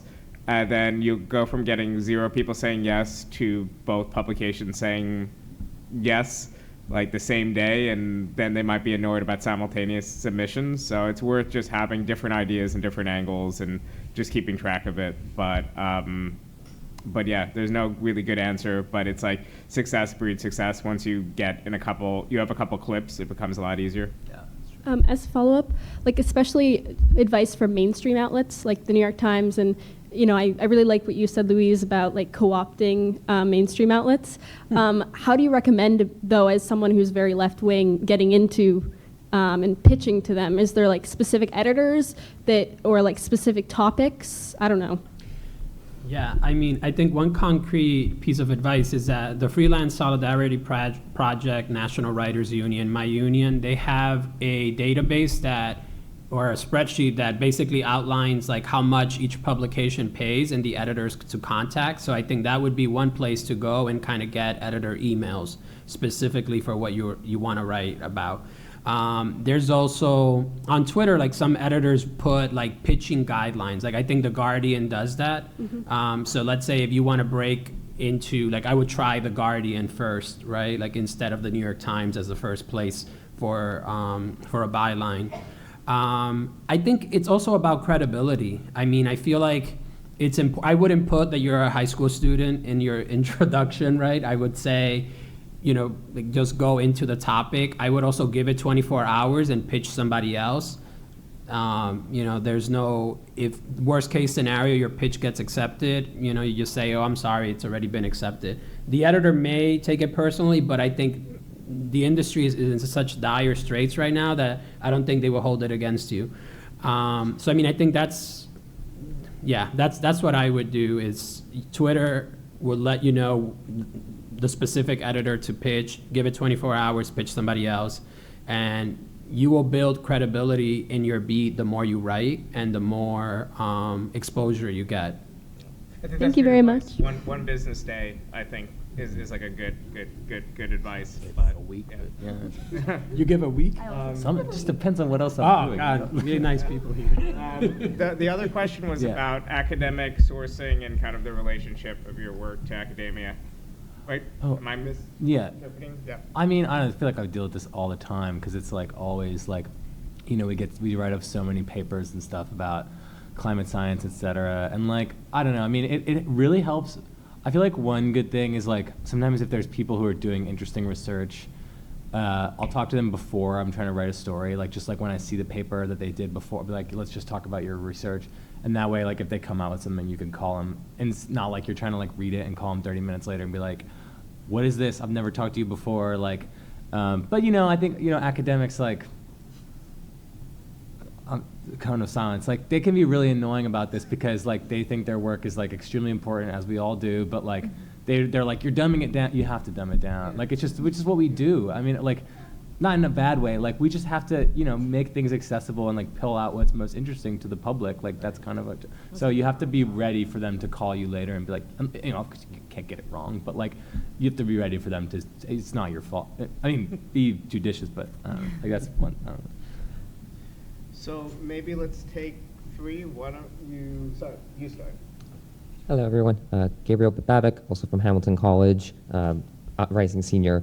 I was curious to tie it back to TikTok. Obviously, the last couple of decades, we've been seeing a rise in multimedia journalism, podcasts, shout out to Text Won't Save Us, Live Nation, but also short form video. I was curious if you have any experience with working with multimedia forms to cover stories you've been working on, and how to use like either video, audio content as a way to bolster your also written portfolio, and using it as an alternative to share stories, which maybe would be more valued having that visual or audio material. Why don't you go? Hello, I'm Roxana from City College, and my question is about if you can speak more about the transition in between being an intern and becoming a full-time employee in a company, and that goes along also like how do you deal with writing articles that you're not personally interested in, like as Amy, how you mentioned at the beginning of your career, how it wasn't just what you wanted to write about. So how do you successfully write articles like that as an intern, and then just speak about your transition as a full-time employee? Maybe one more. You want to go ahead? Yeah. Hi, I'm Tomas Pacheco. I'm here from the University of Chicago, and you all have talked about participation and the way your day-to-day lives has really informed the sort of things that you want to work about, but also the obstacles to that sort of engagement. And so I wanted to generally ask how you feel the time outside of your work as journalists has kind of either molded into or perhaps grown away from the sort of professional pursuits you have as you've developed your own beats and become accredited writers. So anyone want to jump in at any point? Maybe as a reminder, the first question is about short form video. I think that's a great question. And again, I think this is all of your superpower because like even if you don't feel like you're super savvy with multimedia, you know more than your editors, I guarantee. I had coffee with an editor at the New York Times yesterday who was telling me about how they're using all these multimedia approaches and they're finding that people really engage with stories more if they're formatted like TikTok, like if you've got a person talking, telling a first person story. And so I think if that's a form of media that you know how to use, like that's a superpower and it's being used more and more in major outlets.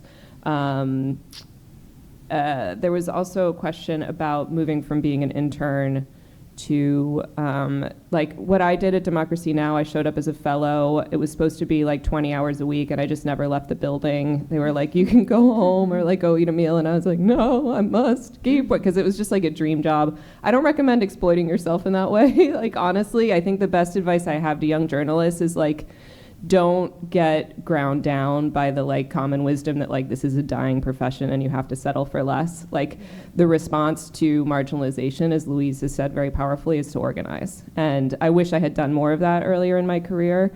Now the fellowship at Democracy Now! Is a full-time paid position with benefits.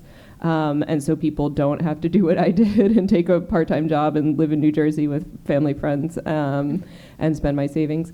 But yeah, I mean, what I really tried to do is make myself just like essential. I knew a lot about abortion. I knew more than anyone in the building in terms of like the rising issues around LGBTQ rights. Like I was trying to like push the envelope on those things. And after a while, they were like, we better hire this girl because I don't think she's going to leave. And the point about like stories you don't care about, I mean, I think there's always going to be a human being suffering behind every story, and look for that person. Like, I ended up doing a huge multi-part series on water bills in the city of Brockton because there were people who were getting water bills for $100,000 because the city had messed up its payment system. And then it turned out that it was because everybody who worked in the water department was related to each other. So it's like something really boring, like a water commission meeting, becomes like this huge, you know. And I wrote about this guy who hadn't been hired because he was black by the water department. He ended up winning a huge discrimination lawsuit against the city using my reporting. So it matters, even at a local level. There's always someone suffering, and look for that person and ground yourself in their, you know, experience. Thank you. I also think like logistically in regards to the transition from internship to full-time, I think like if you know that your internship is coming to an end and if you do want like a full-time afterwards, it takes a really long time to get a job. And so I would just say like, don't be shy. Like don't wait until your internship ends and then you're like, oh my God, like I have to pay rent. What am I gonna do? Like just start applying while you're working. Like, you know, like it's not fun, but like if at the end of your work day or like on your weekends, just like dedicate a certain amount of time to start applying. And if you're interested in freelancing full-time after instead, I would say like put the time outside of your internship to talk to people like at the publication you work for, like how often can I be writing for you guys after this internship ends, like start talking to editors at other places and just like plant the seed before your internship ends so you're less stressed out later. Thank you. Sorry, there was the last question too. Did anyone address? Can you remind us of the last one? I shouldn't have taken 3. Yeah, sorry. I was just asking kind of along those notes. You all talked about how sometimes things outside of journalism led you into it, but how, as you've developed your own beat, do those things continue to either reoccur or separate from your life? For example, Zoya, going to medical school now and also being a journalist, do you feel like you report more on medical issues, or have those become more separated things? And then how does that also inform the way that you perform as a journalist in terms of networking, meeting people, talking to editors?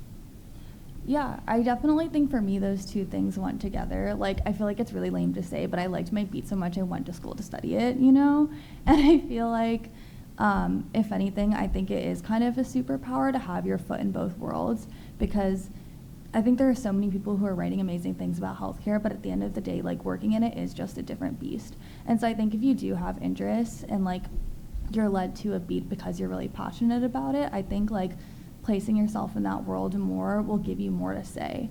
So I would say that, like, I think it's made me a better journalist, and frankly, I think it's going to make me a better doctor, because I feel like a lot of people go through and they don't know how to communicate, and I do think that, like, journalism incurs a lot of respect for having to, like, really take time, think through things, do reporting, think about sourcing, like, being a human being, connecting with your source so that they trust you, especially, like, I feel like a lot of healthcare writing, it can be really hard for people to talk about, like, shitty experiences that they have had. And so I think just, like, appreciating the different skills that you're getting from different parts of your life and just leveraging them and bringing them all together, it's really important. Thank you so much. Hi, my question is a little bit anecdotal. I am an international student who's been in US for the last 6 years studying and working in journalism. And one of the things that I have experienced in my in my career overall is there are things that I would think I know about, but actually I wouldn't until I started reporting and learning more, which is a lot of things that some of you guys noted on. And one of the things that I've noticed a lot is taking examples of most recent movements like Roe movement or America's role in Gaza crisis from throughout the history. So basically I will be someone who will be like interested in doing deep dive on where these roots are stemming from, the history of it. And when I'm pitching anything which is to do with history or covering history, because a lot of people around me I would understand are also as lost as I am. That doesn't have to do anything with me being an American or not, right? So when I'm pitching these stories, be it in educational or in industrial setting, a lot of times these get shot down by editors with the specific reason it's not having news value or it's not newsworthy. And like you said, Amy, I really like that point that it's so divorced, like the industry from the history. So, how do you navigate yourself and like how do you stay true to yourself? Because I love, like learning about where this is now and why is this here. And I want to educate people like that too through this industry.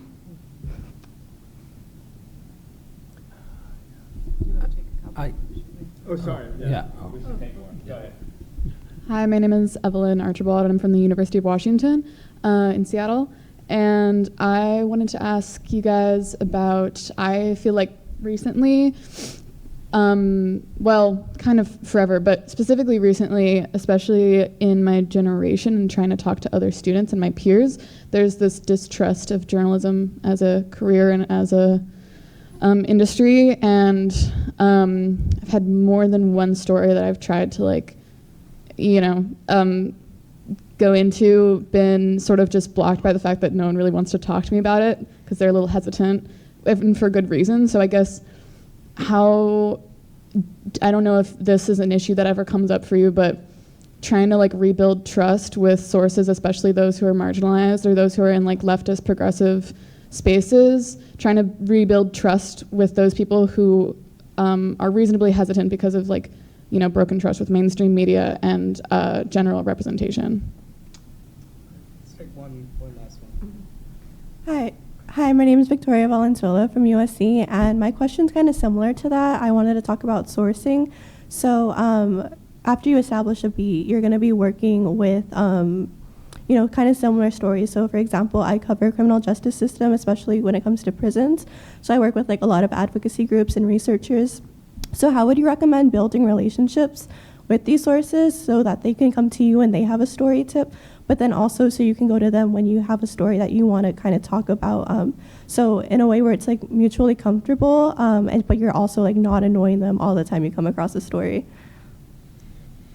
So one question about broadly finding pegs or hooks for stories and editors wanting that, then two questions about sourcing or relationship with sources. Yeah, I mean, I think in terms of the question about like a news peg, I think our job, I think Jake mentioned this earlier, is kind of like the way I would use is not necessarily to dumb it down, but like we popularize, you know, what, like I think about like Palestine, for instance. Like I was when I was in college, I was in and around like Students for Justice in Palestine, and I remember like one of the things I've been saying is that from then to now, like Palestine has gone from like a question mark to an exclamation point, and that's because majorities of people are paying attention to it. It's no longer like a niche topic of the left, right? So I think, as a reporter, think about how you're reaching other folks outside of that niche. Like you're not, like one of my annoyances on the left is like when the left writes for the left, right? So I'm always thinking about how do I translate this in a way where someone on a picket line will understand it. Or even sometimes when I'm interviewing like academics, right? I'll say, now imagine if you were saying that at the supermarket line to someone, not in a seminar, you know, because we want to quote and talk to people as human beings. So that's one thing. If you want to write something that's like a history, like think about an explainer, right? Pitch an explainer. I also think sometimes, and it's something that I've learned in my own journalism, like I love to read, but a reported story is not an occasion for you to showcase that you've read 10 books and, you know, lard your piece with, as such scholars said. So I think that's the only word of caution that I would also say, like, what is the story? You know, is this helping advance the story, or are you trying to achieve like political education in, you know, in your story? Which is sometimes as an organizer, I don't think that people ever change their minds because they read like a story that was just explanatory. People have to experience something in their lives that changes them. So I always, when I do trainings around organizing, I always tell people, like, you know that scene in the movie where people give a rousing speech and everyone's like, yeah, we're gonna strike. That's not how organizing happens. People trust people that they know. So also just think about like, what is it that you're trying to do in that story? So yeah, I have other thoughts about the sourcing question, but I'm curious. I could tackle the sourcing one. I think like one thing I really try to do, especially with folks who are marginalized or concerned about speaking to press, is I send them my previous work and introduce myself a little bit so that I'm like a known quantity. If you've got someone who's hesitant to talk to you, you know, maybe you publish a couple articles on the topic and then come back around to them. A good tip that I heard from Nicole Hannah-Jones, who did the 1619 Project, investigative reporter extraordinaire, is to stay in touch with sources even when you're not asking something of them, right? So maybe you know it's their birthday, or maybe you know you just want to check in. Maybe you saw an article that reminded you of them and you want to know what they think. Like build those relationships when you're not reaching out with an ask, so that they, you know, come to you over time, and as you foster a beat, that will happen. You can also explicitly say to people, like, if something happens, you know, when you file this lawsuit, let me know. You know, when you take action on this, please, you know, keep me in mind first. Yeah, hope that's helpful. Yeah, like I'll take a day like once every 2 weeks, and like, I mean, it's a lot easier when you're on staff, of course, but it's, I mean, given like the workflow of freelancing, this is doable and I'll take a morning and just call like people I've spoken to in the past and just like not talk about a story. Just be like, how are you? What's going on? Like, what's new with you? And like, it really does, you just have to transcend the like transactional relationship no matter who they are. Like, even if it's just some guy you met like when you were out in the field, or like, if it's like an academic, like you just have to get out of that thing, and it really does. It pays dividend. In my experience, it pays like significant dividends. I also feel like building off of that, like trust is the cornerstone of all good relationships that go over time, whether that's like a source who's an expert or a source who's marginalized. And I feel like, yeah, like you said, just like approaching that with empathy and care. I also think something that both Luis and Jake touched on is kind of the idea of like dumbing things down or like making things accessible to everybody. And I think that's also such a big part of trust is like when you talk to someone, they need to trust that you treat their words with care and that you're going to contextualize it in the way that they told you it. And I think like with experts, something that's really tough, and I feel like I've had this frustration like both on the like being the fact checker end or like on the other side of it. I think at the end of the day, it's tough because like whether someone has a PhD or an MD, like they love their jargon. And I think the truth is at the end of the day, people just want to sound smart. And so like something that I personally love to do, I feel like this is such a life hack. Like in my interviews, when I start talking to people, you know, you want to make someone feel good. It's like, we already know you're the expert. So I'll say something like, I think one of the highest forms of just showing how well read and really intelligent someone is when they can communicate super clearly without jargon. I feel like when you start it like that, then it plants the seed. And then when you're talking to the expert, you just told them how smart you think they'd be if they can communicate clearly. So that all of a sudden they're putting an effort to not use their jargon. So I feel like just like finding hacks to be like making people feel cared for, you know, and it really does help in that. All right, so we only have 10 minutes, so we have to be quick questions. Let's take 4 and rapid succession. You go first, then as soon as she's done, you hop in. I won't even point. Perfect. Great. Hi, I'm Janu. I'm a rising sophomore at Brown. I'm interested in covering science and research.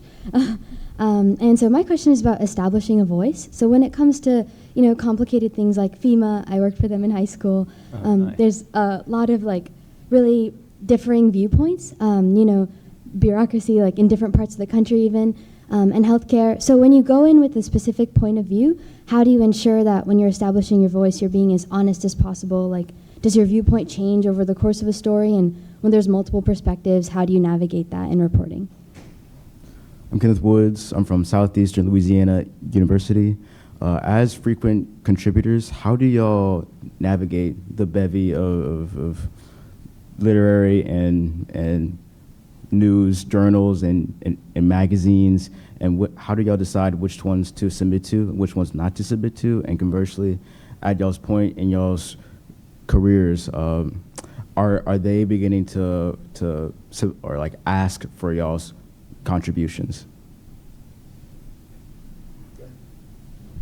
Hi, my name is Amber. I'm a student fellow this year covering climate change, but I also write the sex column for my student newspaper at UC Berkeley. So I guess my question is sort of like more directed at Amy, but also applicable to like, I guess, any coverage on power dynamics. But I think especially in like feminist discourse recently, there's been a lot of think pieces criticizing, I guess, like the whole personal essay boom of like the 2010s and like, you know, viral articles like The Crane Wife and basically criticizing like the extrapolation of political commentary from, I guess, like women's hyper-personal relationships, mostly heterosexual.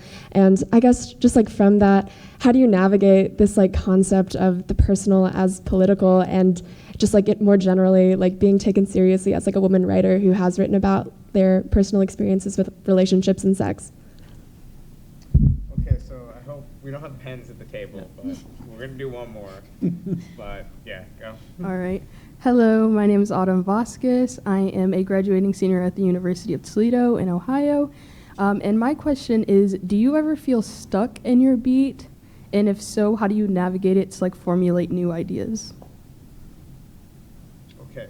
Just real quick on the first one, like, I feel like you have to. I mean, it's like you were saying, Luis. Like, you can't come in at zero with no worldview, but I feel like you have to remain open-minded. Not like your view is gonna change. It's not like when I'm like, oh, maybe I'll discover that oil is like actually good, right? But like, but you have to be open to like people's experiences and the way that they see it, and be willing to balance that, or else like, I just don't see that you'll find the topic interesting enough to keep doing it for a long time, right? Or else like, if you already know the answer, like it won't sustain you in that way, in my opinion.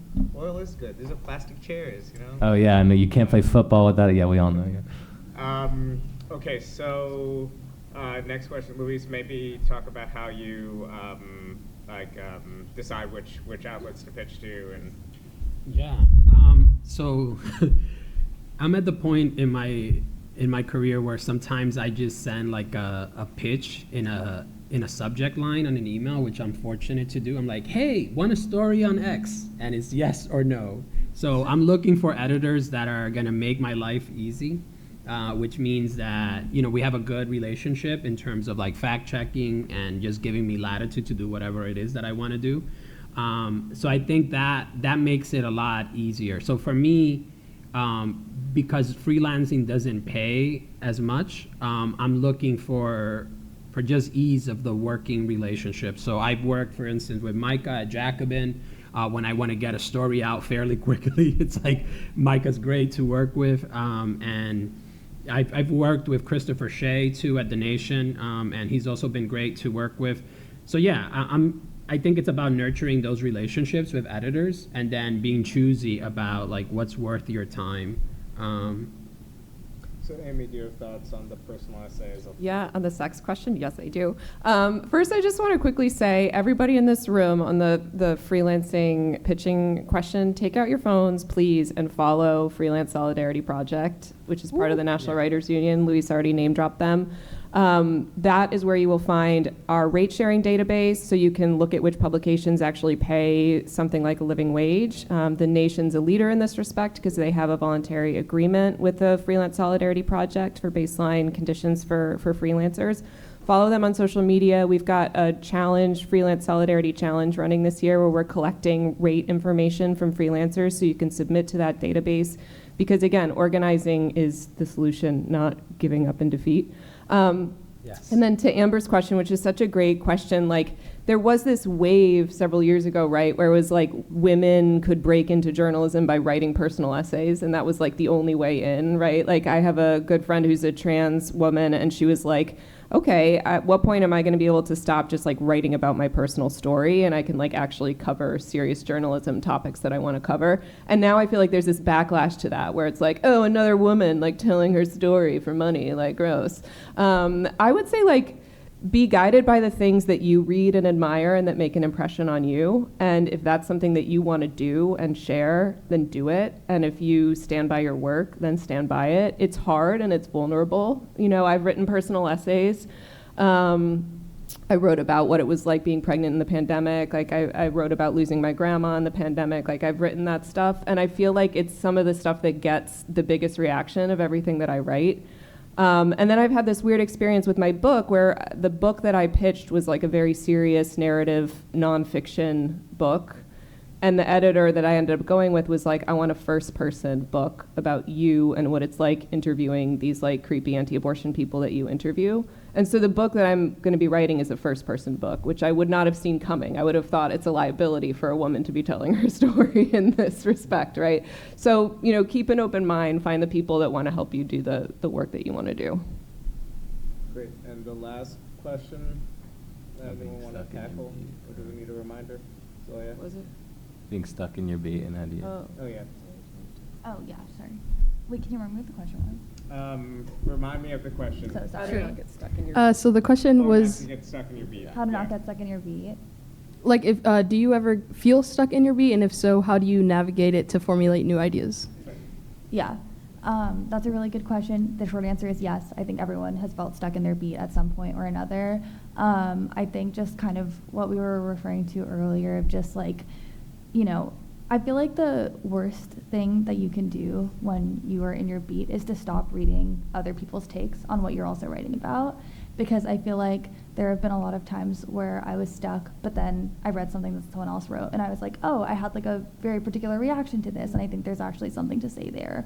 And I would also just say, like, I feel like this sounds very obvious, but like, your beat doesn't exist in a vacuum. And so like, as long as you are continuing to live your life and like you're existing as a human outside of journalism, like you're also garnering more experiences. And I feel like just always just like being mindful of like what your beat means to you as a person. And I think just like remembering like what are my, like how do I experience my beat in a day-to-day that's not directly me thinking about writing an angle for it. I think that can be really helpful.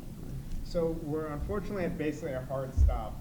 So the panelists won't be able to respond, but if anyone has We're not. I don't know. Wait, should we really if anyone has questions they want to put out in the ether, and maybe they'll run to one of us after, please go ahead. But we have to wrap up in like 2 minutes. Oh, I always knew this was Bhaskar. Okay, so I had another question Yes about or no question. No, just yeah. Okay. I had another question about identity. As someone that started freelancing when they were 15, and like obviously being a really young writer, and then going into the industry, I felt that I was often reduced to my age, so I could only write about young people issues. So like for example, I wrote an article about young people shoplifting, and I really wanted to apply it to the larger capitalist leftist movement of not paying for groceries and not paying for eggs. And so I had kind of trouble being able to apply my age to other issues. I remember I freelanced a piece for the New Republic at 17, and I didn't tell the editor that I was 17, but I interviewed high schoolers that would cross the border and attend school. And my editor was like, you should have disclosed that you were 17, but I felt that it would undermine my article, so I never know when to disclose that, hey, I'm in high school, or hey, I'm not in high school, and kind of when do you know when to approach that editor with that relationship? I know the Nation's been pretty good with that, like when I approached Peter and Julian, they know that I was like 16, 15, 17, 18, 19. Now I'm 18. But how do you kind of approach editors and kind of have them not undermine you as your age? And when do you know when to do that? Never disclose anything. If anything, it's more liability for your editor if they know your editor's wrong. But, sorry, we're not responding. Hello, I'm Deborah. I'm sorry, I have to apologize. My English is a little bit limited. I recently started to work with fact-checking in Brazil, and we receive a lot of hate because of that. Sometimes in our social media, or sometimes get personal. And the advice people tell us is not to be public about your personal opinions in politics or healthy.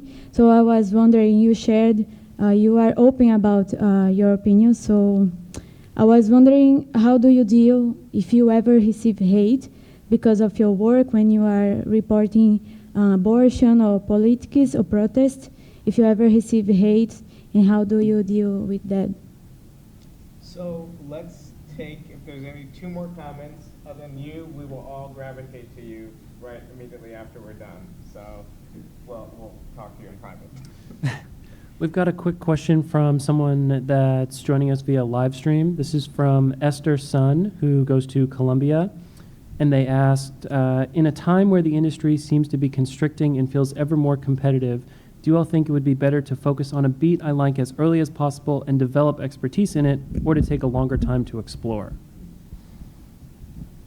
Hi, I'm Peggy Stansberry from Virginia Commonwealth University, and I've had some journalism professors say that you're not supposed to share your political views, what you think, on the internet or with people as a journalist. Is that true? How do you navigate people thinking that or saying that, or that belief in the industry?